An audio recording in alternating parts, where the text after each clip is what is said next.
to Garcelle. I will stand by it. I see both sides of that situation. And then that was taken. Oh, well, it was taken. I mean, it was also taken out of context people try to pull the race card. I'm like, don't even fucking try it.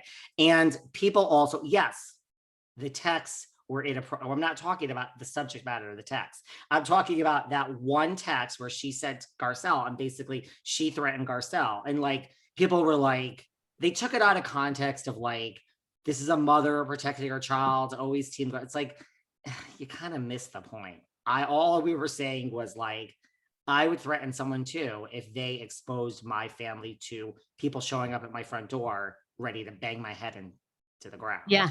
That's all I said. And it was totally taken out of context. And I never even said whether it was a threat. I never said it was a very simple statement. So, but to your point, people take things out of control. But I don't know. Go on. What were you going to say?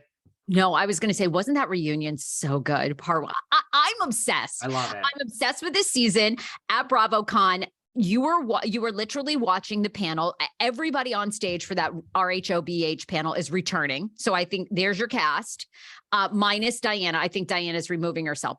That and we know it's returning. Like that is officially that's the cast. Yeah. Well, because no one really has said that per se. No, it's not official. My own read is. I'm like, did I tune out during the panel at some point? Like, was that announced by Brad Goreski or something? No, but I just personally believe everybody you saw up there is returning. I agree. You know, because Andy was asked point blank, fire Rinna? We want Rinna fired. And that was Andy is a genius after this weekend for so many reasons, but that was we are not firing Rinna. He's like, let the 2 other episodes play out. That is your way of saying, I have a lot of other distractions to put in front of your faces. And Rinna is 1,000% going to be back. Sorry. I would bet the farm. I agree with you. Now we do have a hiccup that I agree with just basically everything you said. Like, I think Andy is, look, I mean, it's not going to ingratiate him to the people that are listening. I mean, this man answers shit like, I mean, he might as well, like I talk about, like I have, this one on and she's media trained. Andy is so media trained. Oh my God. He should run for president. He is so good. Oh my God. Did he not all weekend long have an answer for it? Oh, it was so good. I mean, I'm talking Jen Shah. I'm talking RHONY Reunion.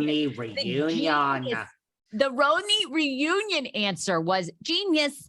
That man is so ready. He is so right. He's so good. He's so good. I thought this weekend, I was like, you know what? Andy Cohen is not appreciated for how impactful Andy Cohen is on television. I mean, unbelievable.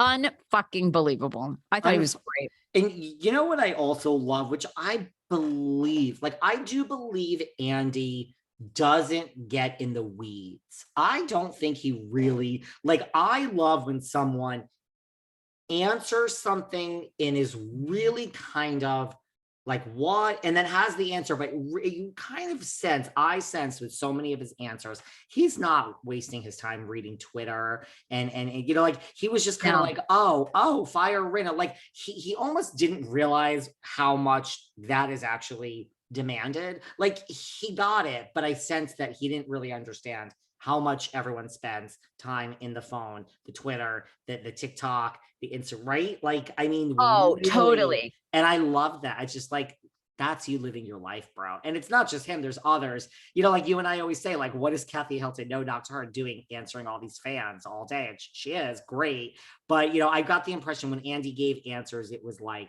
he wasn't really trying to slant it to like, oh, there's 7,000 comments on this Instagram post, and right? Like, I don't think he really is in the weeds. No, and I think what's interesting is he doesn't get into, all these shows, and it talks about, it's not just racism. It's like, it's where we are, right? Where everybody nitpicks and everything is, you've said this and you're gaslighting me. He doesn't get into, I think he does a great job of keeping it about the business and not getting about like, did Bravo gaslight? Did Bravo shut down? I mean, Ramona or this or that. He doesn't even address any of that. The answer I thought that was so genius was, and of course, I don't believe it for a second, but I thought it was well answered, was when someone said, why was there not a last season RHONY, reunion? And he puts it on the audience. I mean, this is what's so good. He says, well, you guys, it was the lowest, you didn't watch. It was the lowest rated RHONY ever in the history of Bravo. Yeah. You guys didn't even want a reunion. And we had, and he's got the perfect excuse, COVID. Wow, we had all these production delays, COVID. Like the universe just is like handing him this gift. And then he goes, and then, so we kind of felt like you didn't want a reunion. And then, if we gave you one, it was so late after we kind of knew that show wasn't going to continue. What was the point? It's just like, oh my God, dude, whatever the production issues were, which there were probably a lot going on in the weeds, but all those women signed NDAs. I don't care who they are. They all signed over all the rights, to the production companies, and look at the money they can make look at the money they were making this past weekend. So I am sorry, I'm all over the place today. I just loved BravoCon so much. There was so much to talk about. No, but you're right. That was genius. He was genius. He put it back on the audience when it was convenient. And then, of course, I do think he's well aware of like how people feel about Rinna, but he knows Rinna's television gold. He knows.